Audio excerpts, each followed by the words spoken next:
Alors, bon matin à tous. Bienvenue à tous nos auditeurs. Alors, ce matin, nous allons étudier la leçon numéro 8, qui est intitulée « Voir l'invisible ». Et vous savez, on est toujours dans le grand thème d'être dans le creuset avec le Christ. Et on associe à voir la foi, c'est de croire en Dieu, malgré le fait que souvent on a des épreuves.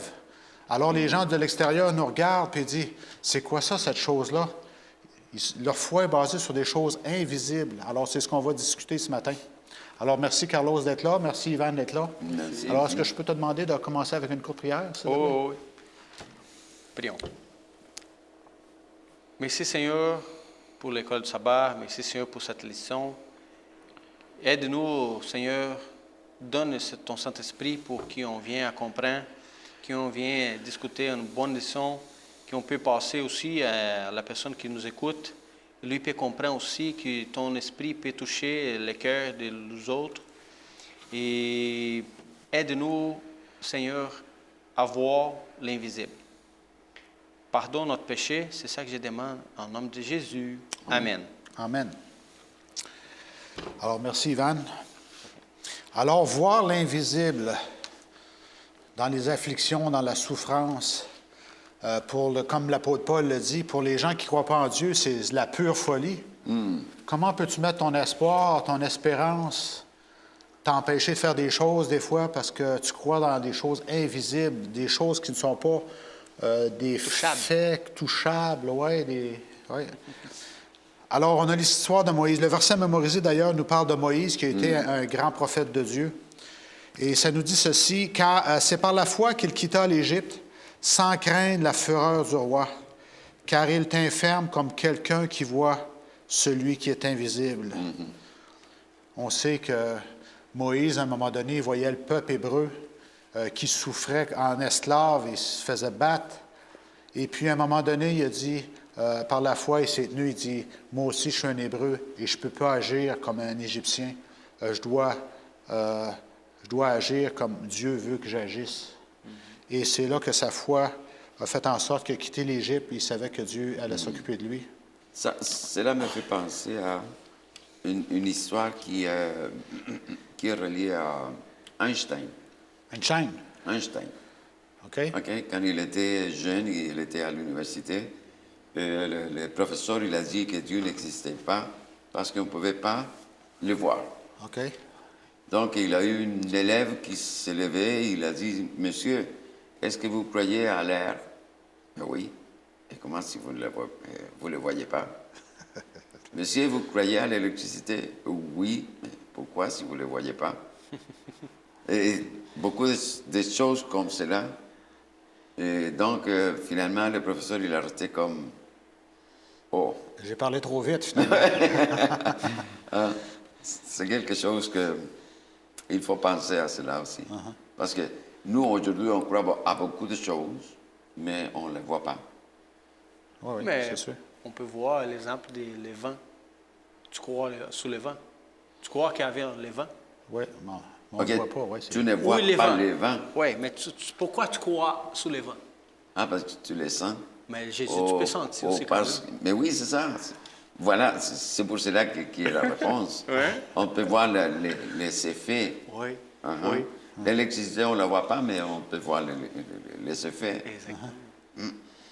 Mais c'est ça, nous, on croit en Dieu, qui est une chose invisible. Il veut qu'on croie en lui par la foi sans le voir.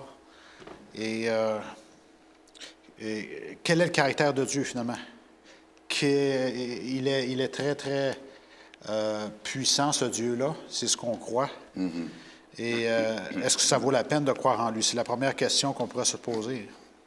C'est dans Romains 8, 28, 29. Nous savons du reste que toute chose concourt au bien de ceux qui aiment Dieu, de ceux qui sont appelés selon son dessein. Car ceux qu'il a connus d'avance, il les a aussi prédestinés à être semblables à l'image de son Fils, afin que son Fils fût le premier-né entre plusieurs frères. Et ceux qu'il a prédestinés, il les a aussi appelés, et ceux qu'il a appelés, il les a aussi justifiés, et ceux qu'il a justifiés, il les a aussi glorifiés. Alors, c'est en train de nous dire, ici, on croit dans quelque chose d'invisible, et en plus, cette personne-là invisible travaille dans nos vies à chaque jour pour nous emmener à l'image de son Fils. C'est ce que ça dit? Alors, c'est quelque chose de grand quand même. C'est quelque chose Mais, de... Finalement, finalement, c'est une façon de dire que Dieu t'aime. Ouais. Ça, c'est le caractère de Dieu. Dieu est amour. Dieu nous aime. Et Dieu nous aime sans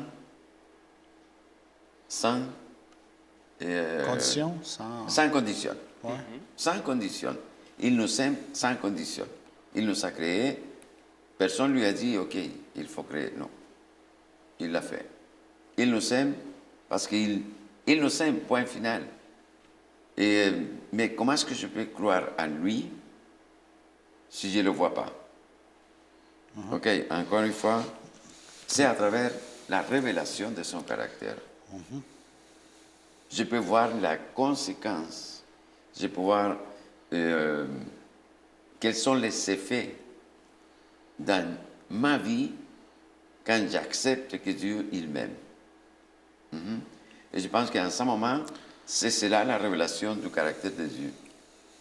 Et est-ce qu'il va me changer directement? Peut-être oui, peut-être non. Peut-être que ça va être à travers la souffrance. Mais il faut que je croie en premier. Ouais. Sinon, je vais maudire le Dieu. Ou je veux le mettre de côté. Mais oui, c'est ça. C'est ça. Oui. Bien, il y a un mot que j'aime beaucoup que tu viens de dire, c'est la révélation. Parce que quand on lit et on étudie ce livre-là, on s'aperçoit que ce n'est pas n'importe quel livre non plus. Hein. Il y a vraiment une révélation où est-ce que Dieu manifeste son amour là-dedans. Hein? Parce que la plupart des gens du monde qui ne croient pas en Dieu vont dire, bien, ça c'est un livre écrit comme les autres, hein, écrit par des humains. Mais quand on l'étudie, on s'aperçoit qu'il y a un esprit divin là-dedans. Là. Et c'est puissant, cette parole-là. Oui. Tu parlais de révélation encore une fois. Il y a la révélation du Fils de Dieu lui-même. C'est un fait historique que Jésus-Christ, même ses ennemis confirment que Jésus-Christ a existé. Il a fait un ministère. Et si on étudie son ministère comme il faut, on s'aperçoit que, c'est pas juste une vie physique qu'il a amené. Il a apporté des choses absolument extraordinaires, n'est-ce pas? Je regardais l'autre fois sur Wikipédia, Jésus, qu'est-ce que les Wikipédia pensent de Jésus? Mais quand tu lis ça, on considère ses écrits sont extrêmement puissants aussi. Hein? Et quand on commence à méditer ça, qu'on laisse le Saint-Esprit nous guider, on s'aperçoit que le caractère de Dieu, la révélation de Dieu est absolument incroyable envers moi. Hein? Il a envoyé son Fils pour moi. Il a envoyé sa parole pour moi. Puis il a envoyé toutes les autres révélations pour toucher mon cœur au travers des épreuves et tout. Wow, Dieu a fait tellement de choses pour moi. Comment puis-je ne pas accepter ce qu'il fait pour moi? Hein? Et je lis, ça fait quelque temps, je lis dans ce livre quelqu'un qui définissait qu'est-ce que c'était le postmodernisme. OK? Et le postmodernisme, c'est pas d'autre chose que c'est tout qui est relatif. Ça veut dire qu'il n'y a pas une vérité Stable, oui. à 100%. Tout est relatif, tout est relatif, tout est relatif. Mais malgré tout cela, et qu'aujourd'hui il y a beaucoup de personnes qui croient à la vision du postmodernisme, il y a quelque chose qui frappe encore à la pensée du postmodernisme. Et c'est quoi? C'est l'histoire. Pourquoi? Parce que l'histoire, tu ne peux pas la relativiser. Oui. Pourquoi? Parce que c'est déjà passé. Tu l'acceptes ou tu ne l'acceptes pas? Voilà, c'est tout. Ouais. Donc, quand tu parles de postmodernisme et qu'aujourd'hui, il fait beaucoup de mal à beaucoup de personnes, même aux croyantes, et la seule façon de t'accrocher à la vérité, c'est aller vers l'histoire. Pourquoi? Parce que l'histoire, tu ne peux pas la changer. Personne ne peut la changer. Et l'histoire te dit quelque chose si banal comme que le temps a été marqué avant Jésus-Christ et après Jésus-Christ. Pourquoi? C'est un impact incroyable qui est arrivé là. On ne peut pas le dénier non plus. Mais regarde cela. Si tu regardes l'histoire dans les temps, ça vient de de plus à moins. Il arrive ici, et pourquoi ça arrive ici? Et c'est quoi qu'il arrête ici pour qu'il commence encore de moins à avancer à plus? C'est quoi qu'il arrête? Puis c'est drôle, ce personnage-là a eu 12 disciples, puis ils ne sont pas morts millionnaires, là, ils sont morts dans la persécution, Oui. en disant Jésus-Christ, c'est le Messie, c'est lui qui devait venir, c'est le Fils de Dieu, c'est Dieu lui-même qui est venu. C'est ça. Il était prêt à mourir pour dire que le caractère de Dieu, qu'est-ce qu'ils ont vu dans le caractère de Dieu était extraordinaire. Hein? Et ils sont vécus avec lui, donc ils savaient de quoi il parlait. Oui, ils ont pu goûter de ce que Jésus avait pu offrir. Hein? Oui. Ivan, la leçon nous parle de souffrance encore. Et l'apôtre Paul, il a eu beaucoup de souffrances, lui, beaucoup d'épreuves, mais il disait qu'il ne regardait pas, il n'essayait pas de vivre avec ces souffrances-là. Ce n'était pas le centre de son attention. Qu'est-ce que ça veut dire, ça, exactement? As-tu quelque chose à nous partager là-dessus? Oui, c'est ça que j'ai parlé au petit pour Carlos par rapport à ça. Paul a souffert beaucoup, d'accord? Il y a une vie de souffrance. Mais oui. lui passait des persécuteurs à être persécuté. Ben, je te pose une question. C'est Ouais. l'origine des souffrances qu'il y avait. Hein, c'est une question qu'on peut se poser. Est-ce que c'était Dieu, Satan ou les événements de la terre? C'était La souffrance de qui de Paul? de Paul, oui. C'est son choix. Son C'est choix, pas- c'est vrai, repartir. Oui, lui est libre. Lui est libre. Parce que c'est une question Non, un peu c'est embêtante que correct, je te c'est pas posais, mais grave. tu réponds très bien. Lui oui. est libre. Il était libre. Oui, il est libre de choisir qu'est-ce qu'il veut. OK. Alors, c'est comme Adam et Ève, par exemple. Oui. Il a l'option de choisir la liberté ou attaché au péché. Donc, et parce que quand on pense, ah non, mais Adam et Ève, ça ne sont pas vraiment des gens qui ne sont pas intelligents. Non, non, non. Dieu fait lui parfait, d'accord? Donc, lui, quand il choisit, savait qu'est-ce qu'il fait. Ouais. Hein? Ouais, ouais. Bon, je ne sais pas si j'ai répondu à ta Ben question. oui, tu as ciblé la bonne chose, dans le sens où est-ce que Paul c'est un érudit, c'est un homme extrêmement intelligent. Oui.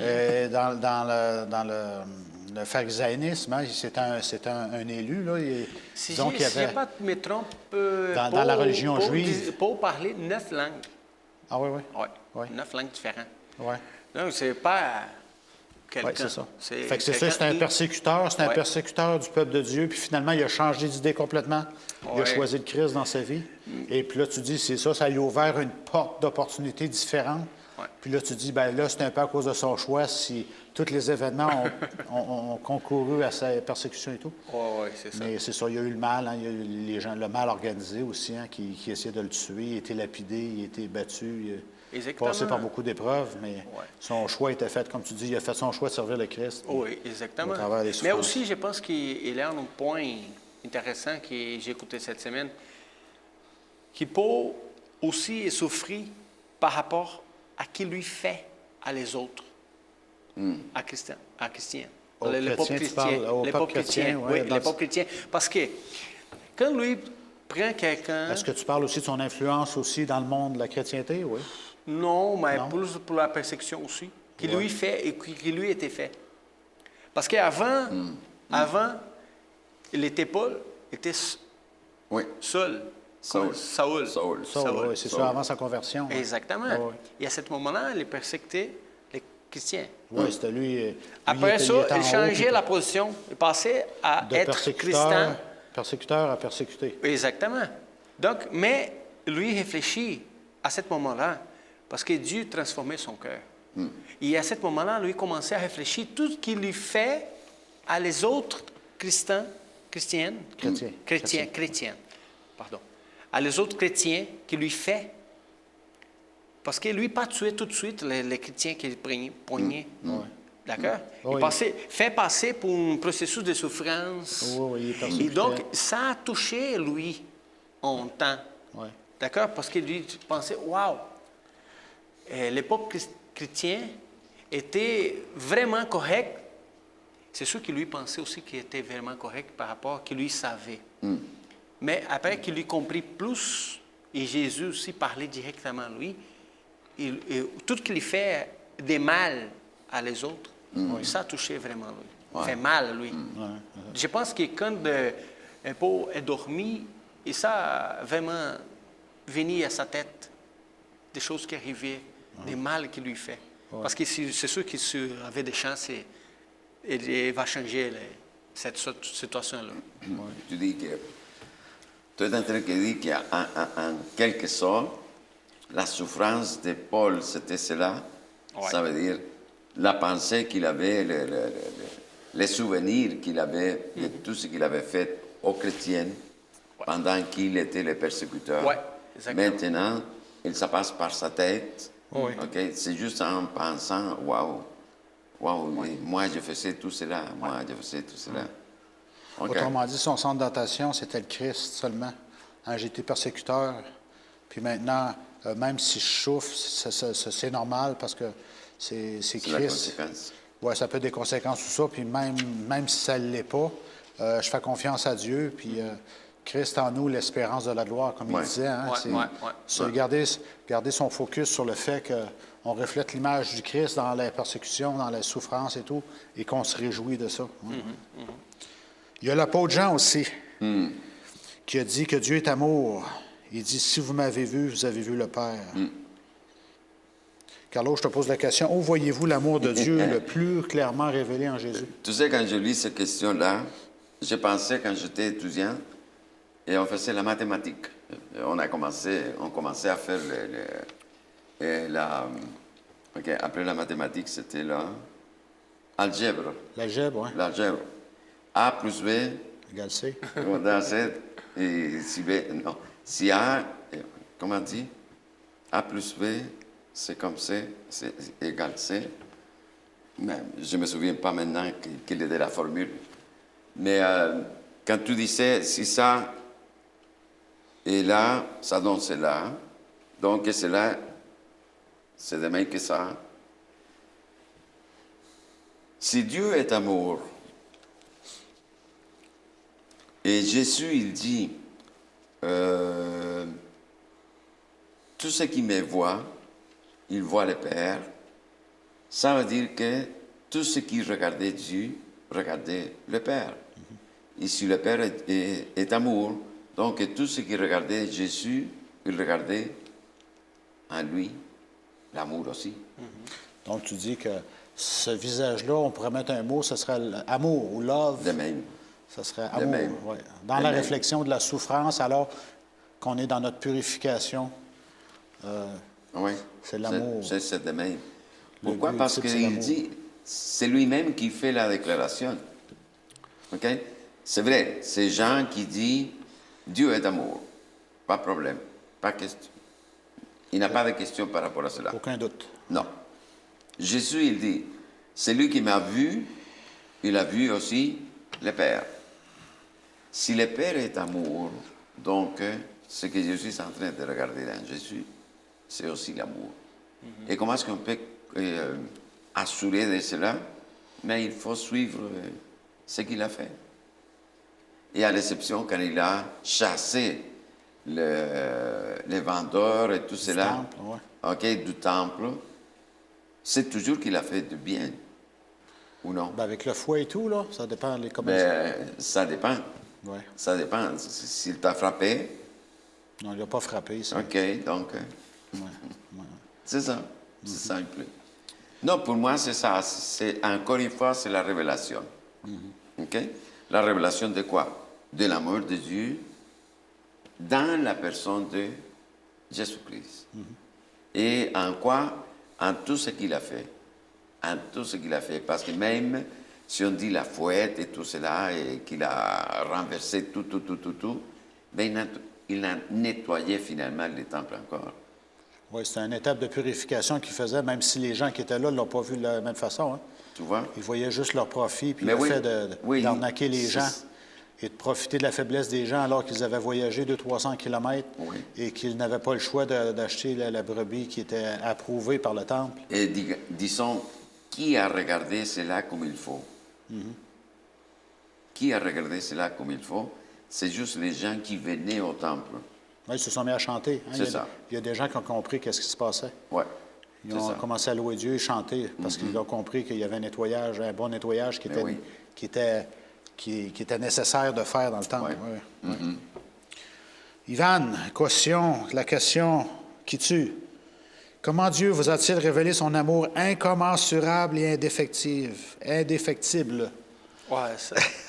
C'est bon Scrabble, ça, quand tu joues au Ouais, hein? Scrabble. Hein? C'est un français difficile. Ah oui, c'est ça. Est-ce que non, tout simplement, comment tu as vu Jésus? Est-ce que tu as un témoignage très court à donner sur la révélation de Dieu ou Bon, voir l'invisible? Dieu continue à faire ça à moi à chaque jour. Un petit peu. Ça veut C'est dire un que- processus de grandissement, on peut dire. Oui, hein? c'est un processus continu Oh, de voir exactement. Dieu qui agit dans ta vie. Ouais, puis, exactement. ouais, Mais- dans les bons moments, puis dans les mauvais moments, quand le puits lâche et des choses Voilà, de même. voilà. Ouais, Ouais, ok. c'est ça. Mais une phrase que j'ai prise c'est dans cette semaine aussi qui m'a touché beaucoup et j'ai écrit ici. La grande tragédie, parce que la tragédie, ça vient de la souffrance, d'accord? On passait sur la tragédie, après ça, la souffrance. Ouais, ouais. Hein? Donc, Quand on parle de grande tragédie, on parle de l'expérience de notre vie, autrement dit? Ou... oui, aussi, Ouais, oui, ouais, aussi. La grande tragédie de la vie n'est pas quand l'homme est mort, mais ce qui est mort à l'intérieur de l'homme alors qu'il est encore en vie. Oui, oui. D'accord? Tu comprends? Je vais lire encore. La grande tragédie de la vie n'est pas quand l'homme mort, mais ce qui meurt à l'intérieur de l'homme alors qu'il est encore en vie. Parce que si nous sommes en vie et dedans de nous est mort, C'est mort, oui. on ne voit pas d'espoir. Oui, bien, c'est toujours On ne voit l'exemple. pas de sortie, de la porte qui va faire sortir. C'est sûr, quand j'étais petit, on raconte l'histoire des enfants comme on parle de Saül qui est mort au combat. Vous savez, le roi qui représentait le peuple d'Israël, qui est mort pendant le combat. On se pose la question, il est mort physiquement, mais spirituellement, comment il était? Hein, c'est une question qu'on se pose. Ouais. Son fils, Jonathan, qui est mort durant le combat aussi, son cœur, comment il était? C'est un peu la question que tu demandes. Hein? On a les larrons sur la croix. Comment ils sont morts finalement sur la croix? Est-ce qu'ils ont accepté le Christ jusqu'à la dernière minute? Est-ce que, tu sais, c'est ça. Comment est ton corps, comment est ton âme? Hein? Comment ton cœur il est? Toujours porté vers Dieu ou tu as perdu l'espoir? Hein? C'est un peu la question que tu poses. Hein? Le caractère de Dieu. Alors, comment, Carlos, si je te pose la question, comment est-ce important de se concentrer sur le caractère d'amour de Dieu face à la souffrance et aux épreuves? Bien, je crois que tu as répondu un peu à la question tout à l'heure. Est-ce que c'est pas bien de se concentrer sur sa douleur aussi? Je me souviens qu'une fois, il y a eu une personne qui était communiste. Et il disait que c'était que peut-être que, comme il regardait les choses, peut-être que pour nous c'était une faiblesse de toujours se cacher en Dieu, même pendant les épreuves. C'est une faiblesse. Pourquoi? Parce que tu es en train de ne pas faire face, ne pas endurer l'épreuve, ok? Sinon, te cacher, autrement dit, dire bienvenue à la souffrance, mais te cacher en Dieu. Et finalement, je pense que cette personne-là, il a compris quand nous l'avons dit, mais c'est l'espérance que ça donne cela. Ok? Pour moi, l'espérance, oui. Et l'espérance en quoi? C'est justement dans la promesse que Dieu, dans les promesses de Dieu et dans les promesses de Jésus. Donc, oui. Pourquoi c'est important? Parce que sinon, comme Ivan il vient de dire, tu seras un mort en vie. Un mort vivant, on pourrait dire. Hein? Oui, Ouais, mort c'est ça. vivant, ouais. Un mort vivant. Je suis vivant, oui, mais qu'est-ce qu'il y a dedans toi? Rien. OK, mettons que tu vas vivre 150 ans. Qu'est-ce qu'il va faire de ta vie? Je ne sais pas. Mais moi, si on me dit tu vas vivre jusqu'à l'année prochaine, c'est bien. Pourquoi? Parce que j'ai l'espoir. Ça fait toute la différence. Alors, j'ai une question à vous poser. Vous savez qu'au Moyen Âge, on gratifiait beaucoup la souffrance et il y a des gens qui se flagellaient jusqu'à en mourir. Qu'est-ce que vous pensez de ça? Est-ce que c'est de ça qu'on parle aussi? Non, non. Est-ce que la souffrance provoquée, ça va nous améliorer notre situation? Ou qu'est-ce que vous en pensez de ça? La politique de l'Église catholique, on peut voir sur l'ancien temps. L'ancien système? Oui. Fait beaucoup ça. Ah, j'ai péché, je vais me faire flagelle, blessé à cause de mon péché. Donc, c'est Dieu à moi. Pourquoi faire ça? D'accord? Donc, Ça je ne pense que c'est- nous donne pas de grâce en plus, hein, faire ça. Mais je pense que ça vient plus de la lumière qu'il y avait sur la parole ou sur les dieux quand même. OK? Parce que qui écrivit 91, 15, Luther, tu parles de Luther? Luther, par exemple. Lui, il fait ça avant. Oui, c'est ça, avant qu'ils comprennent la grâce de Dieu, puis qu'ils commencent à écrire ces 95 thèses. Voilà. Ouais, c'est là qu'il a compris. Il lui fait ça. Avant, c'est cette lumière-là que je viens de dire. Quand on comprend la lumière, que c'est Dieu, la parole de Dieu, la volonté de Dieu, on va voir que ça, c'est pas nécessaire. C'est pour rien. Alors, tu es en train de dire, Ivan, qu'on ne court pas nécessairement après la souffrance, mais quand on fait tout pour l'éviter, puis la souffrance vient, bien, on l'accepte. Parce que Dieu le permet, Dieu peut le permettre dans nos vies. Mais pour moi, il y a deux choses qui sont différentes. OK. Une, la souffrance, quand elle vient, il faut L'endurer? Non. C'est une souffrance différente, ce n'est pas notre choix. Il faut l'étudier. Il faut l'étudier, il faut la comprendre. Oui. Et en ce moment, quand tu comprends la souffrance, OK, ou tu vas l'endurer ou tu vas l'accepter. C'est le choix. Mais de notre côté, tu as aussi la souffrance que tout te provoque. Voilà. Conscient ou inconsciemment. Parce qu'aujourd'hui, il y a encore des personnes qui vont faire un chemin de 2 km à genoux. Oui, le chemin de croix. Pour aller... Oui. On voit un statue. OK? Mais c'est sa croyance. C'est sa lumière, c'est ça que j'ai dit. C'est la lumière qu'il a, oui, c'est ça. OK? Donc, c'est inconscient. Mais il manque juste que quelqu'un allume la lumière, la lumière et voilà. Peut-être que ça va changer les choses. S'il ne change pas, OK, mais au moins changer l'état de inconscient à conscient. Et quand tu es conscient, tu ne peux pas dire c'est Dieu qui a fait cela. Non, non, non. C'est toi maintenant, parce que tu as compris. Oui. Il y a beaucoup de souffrances qu'on se cause soi-même. Si je regarde dans ma vie, par mon manque de maturité, je cause des conséquences et je souffre à cause de mes propres choix. Ça aussi, c'est... Oui. Et quand la souffrance vient, il faut être capable de s'asseoir et dire en quoi est-ce que je peux changer ma souffrance. Hein? Parce que des fois, par mes mauvaises habitudes ou mon égoïsme, ma conjointe va partir, mes enfants vont partir, puis là, je tombe dans des gros problèmes. Mais là, il faut que j'essaie de calculer ma part de responsabilité dans tout ça. Il faut que j'apprenne à maturer dans toutes ces choses-là. Alors, c'est l'expérience de la vie. Ça peut arriver à tout le monde aussi. Hein? Parce que finalement, c'est une partie, comme tu disais tantôt, c'est une partie de mon choix. C'est moi qui vais choisir finalement.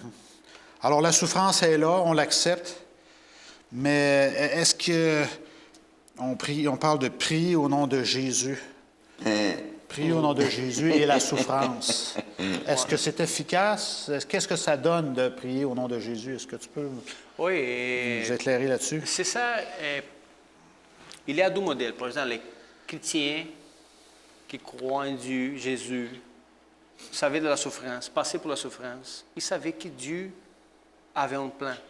Alors, lui tombe les genoux, il fait la prière. Il y a d'autres côtés qui passent pour la souffrance, ne connaissent pas Jésus, ou même qui étaient chrétiens, mais ils ne sont pas là, sortis de la maison de Dieu. Et ils ne croient pas, donc vont souffrir plus, ne vont pas prier. Alors, la façon de prier, c'est prier pour notre Maître, notre Créateur. C'est Jésus qui est déjà passé pour tout type de souffrance. Il connaît bien ce qui va se passer pour nous. Donc, si on lit Jean 14, 13 à 14. Oui, c'est là que je m'en allais. En vérité, je vous le dis, celui qui croit en moi fera aussi les œuvres que je fais. Il en fera de plus grandes, parce que je m'en vais au Père.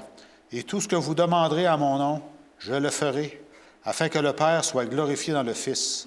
Si vous demandez quelque chose en mon nom, je le ferai. Comprends-tu? La 12, le verset 12, Ouais. c'est la condition pour venir à verset 13 et 14. Quelle est la condition? Croire en Jésus-Christ. OK? Croire en Jésus. Croire, Croire en- on parle d'œuvres aussi. Il fera des œuvres. Hein? C'est pas seulement de croire quelque chose de statique. Hein? C'est croire avec des œuvres. C'est quelque chose de Ouais, dynamique. ouais, exactement. Ah, c'est dynamique. Ça, c'est la condition. Oh, oui, c'est Alors? bien, c'est bien. Ça, je l'avais Et pas vu donc, comme ça. et Ouais. Matthieu 6, 33, Cherchez premièrement le royaume et la justice de Dieu, et toutes ces choses vous seront données par-dessus. voilà, Ne c'est vous inquiétez pas du lendemain. c'est quelle condition? Chercher Chercher. les dieux. Cherchez Et Dieu. c'est quoi? Il va régler ton char? Il va régler ton problème? C'est juste ça? Ben, Non. Il disait quoi? Tout par-dessus. Tout. D'accord? Ben, C'est ça. j'ai- Avec une condition, et après ça, Je suis d'accord avec toi. Ouais. Sauf que le tout, ça va être ce que tu crois. oui aussi tout que Dieu veut pour toi. Ok. Pas que nous, Deux pas, choses. pas que je veux seul. Non, non, ah, je d'accord. veux une nouvelle char. Non, d'accord. Mais si Dieu voit qu'il n'est pas nécessaire, pourquoi il va te donner OK, une nouvelle char? mais non, parce que pour moi, si Dieu dit tout, Mhm. c'est tout. Mais Mais- pas Dieu que tu veux. Non. C'est cela. Pas pas tout ce que je veux, Ouais. mais juste tout ce que je crois. Ouais, exactement. Si je crois jusqu'ici, OK, c'est jusqu'ici. Mais le Seigneur, il te dit jusqu'ici. Mais je crois jusqu'ici. Ouais. Donc, l'invisible a une longueur aussi, c'est ce que tu es en train de dire. Absolument. Absolument. Oui, Absolument. oui, mais d'accord aussi, mais j'ai quelques points. Par exemple, quand Jésus et son disciple va faire la prédication en ville et il est repoussé de la ville, qu'est-ce que les disciples disaient? Ah, Jésus, tu veux qu'on envoie des feux et détruire la ville? Ouais.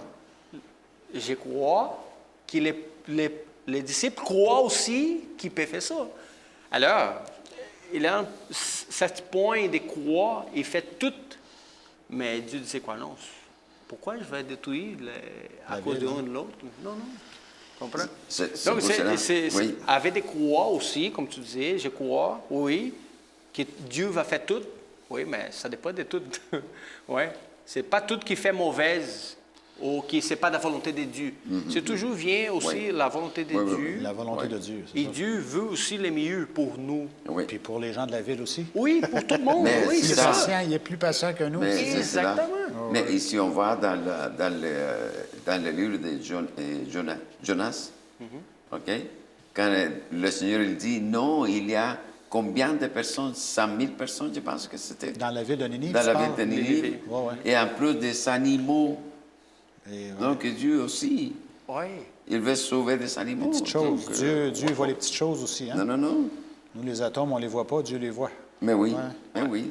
Donc, quand Dieu sait tout, Ouais. pour lui, c'est tout. Ah oui. C'est juste que pour nous, les tout de Dieu, on ne les connaît pas. Oui, exactement. Voilà. Alors, quand on prie, il faut laisser Dieu agir parce que Dieu a complètement une autre perspective que nous n'avons pas. Ben oui. Et il va répondre encore mieux. Hein? Ah oui. Nous, Mais- on voit ça, des oui. fois, on a de l'amertume un petit peu, puis quand on prie, comme tu dis, là, Seigneur, je voudrais ça, mais Dieu, il va passer au travers de ça. C'est sûr que Dieu ne fait pas le mal non plus. Hein? Ouais, ouais. Alors, donner quelques exemples de prières au nom de Jésus enregistrées dans le Nouveau Testament. Est-ce que c'est puissant, ça? Non seulement dans la souffrance, mais dans d'autres situations aussi. Bien, justement, on a un exemple qui nous était donné dans Actes 3.6. Je ne sais pas si vous l'avez enregistré. Où est-ce que les disciples, c'est après que Jésus est parti, les disciples étaient dans le temple à tous les jours, et là, Pierre a décidé de faire de quoi au nom de Jésus? Hein? C'était Ouais. qui? C'était l'homme qui était malade depuis plusieurs années. Hein, il a dit, j'ai pas d'argent, j'ai pas d'or, mais qu'est-ce que je te donne au nom de Jésus? Lève-toi. Je te le donne. Ouais. Alors, le nom de Jésus est puissant, et puis cette Ouais. personne-là qui avait souffert pendant des années, instantanément, il est dit, hein? Ouais. Oui. Il s'est levé, il est allé donner gloire à Dieu dans le temple, il est rentré dans le temple. Et puis... Alors, le nom de Jésus est puissant. Alors, même dans nos souffrances, nos afflictions, quand ça chauffe dans nos vies, on ne sait pas quel niveau, est-ce que Dieu va nous donner notre niveau de souffrance encore, hein? Quand on pense alors, un niveau 1, niveau 2, niveau 3 de souffrance. Mais Si faites on- attention avec la présomption. La présomption, c'est sûr. Il faut toujours, quand on prie, il faut toujours se mettre disponible à Dieu et s'abandonner. Hein? Ne Ouais. pas dire, ben, Dieu, je te mets dans la poche en arrière, là, je souffre aujourd'hui, là, j'ai besoin de toi, Ouais, mais demain, c'est si je ça. fais un coup d'argent, là, la Ouais. religion, laisse tomber Ouais, ça. Là. c'est ça. Il faut avoir une conscience claire et pure, hein? La Ouais. pureté du cœur aussi. Ouais. Oui. Oui. Alors, on a parlé aussi que l'invisible avait une longueur dans le sens où est-ce que si la personne s'accroche à Jésus et s'abandonne à lui, demande pardon pour ses fautes, et si c'est la volonté de Dieu, parce que Dieu répond toujours de 3 façons, il dit oui, il dit non, puis il dit attends. Ouais. Mais si c'est oui, si tu as une grande foi, tu vas avoir des grands résultats. Hein? Ouais. Même, il nous dit que si tu fais ça comme il faut, je peux déplacer la montagne pour toi. Ouais. On ne voit pas beaucoup de montagnes se faire déplacer. Parce que ça manque de foi. Les Laurentides, ils ne bougent pas beaucoup. Hein? Ouais. Oui, oui, oui. Les sangs Alors- non plus. Oui, les Andes, et puis Non. l'Everest. Hein, Ouais. les autres montagnes sur la Terre aussi, on ne les voit pas bouger beaucoup. Et comment pourrons-nous prier au nom de Jésus alors que nous endurons un temps de souffrance et d'épreuve? Bien, Jacques, justement, hein, Jacques chapitre 5, si je ne me trompe pas, qui dit « Quelqu'un est-il dans la souffrance? Ouais. Eh bien, qu'il prie. Hein, c'est un moment privilégié. Si tu es dans la souffrance, si tu vas avoir de la difficulté à travailler, tu vas avoir de la difficulté à t'occuper de tes enfants parce que tu souffres, tu es malade, bien, prends ce temps-là pour être plus proche de Dieu, te mettre en ordre avec Dieu.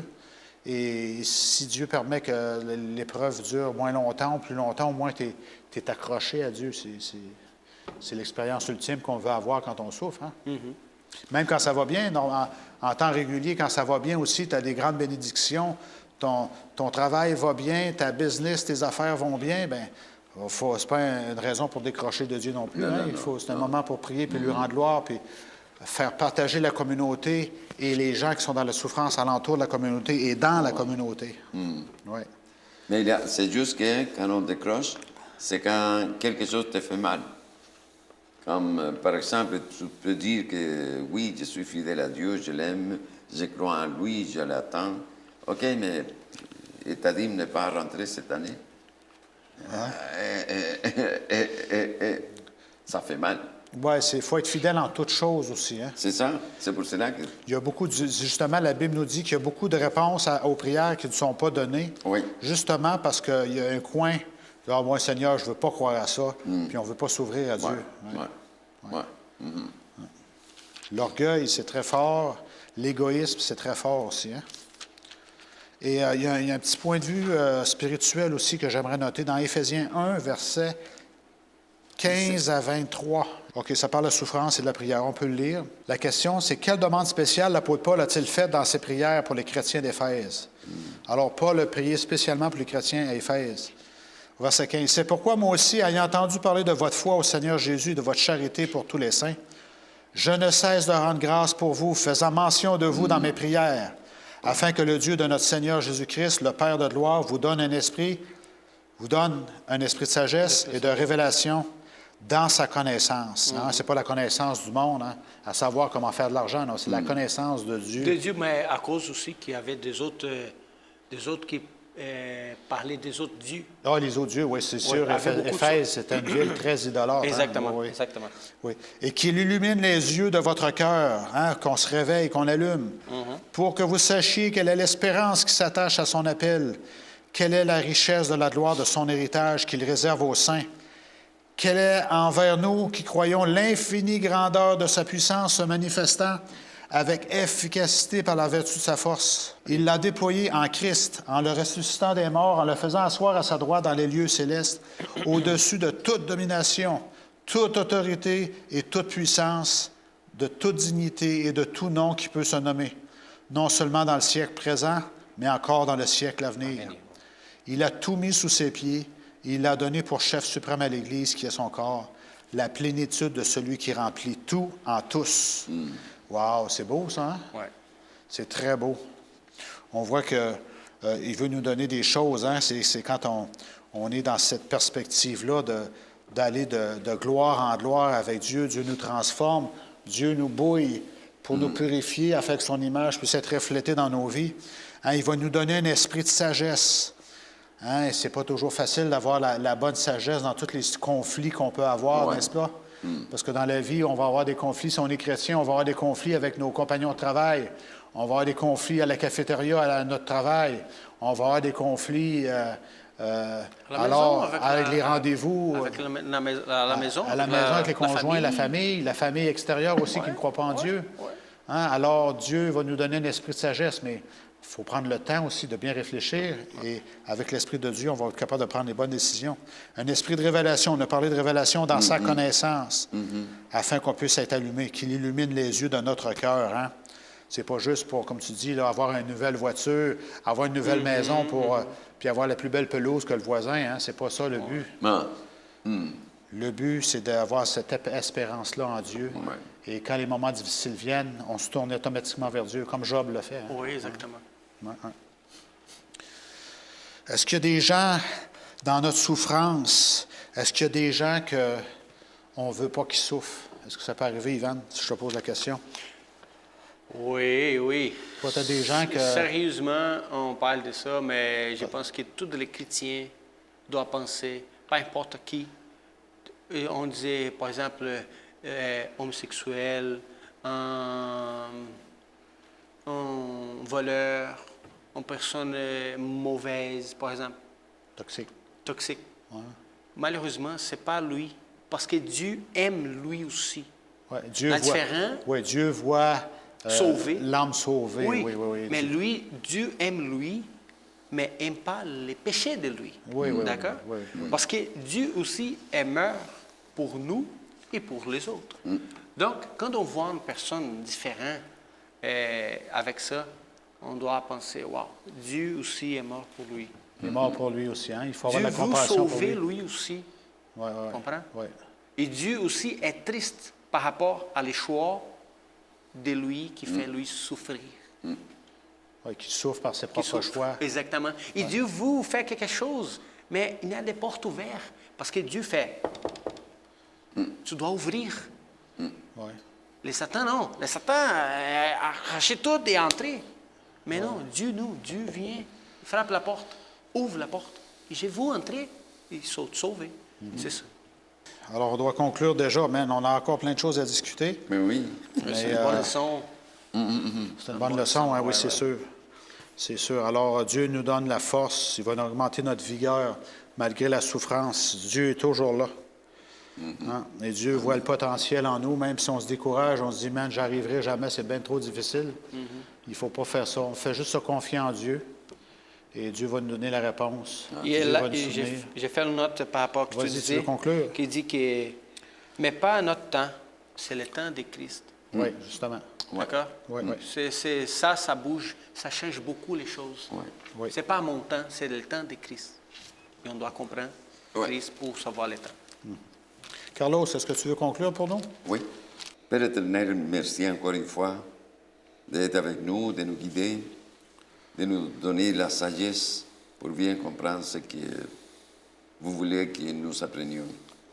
On vous demande aussi, Seigneur, d'être avec les personnes qui nous regardent et aussi qu'ils puissent comprendre et apprendre encore de votre parole. Amen. On vous demande toutes ces choses au nom de Jésus. Amen. Amen. Amen.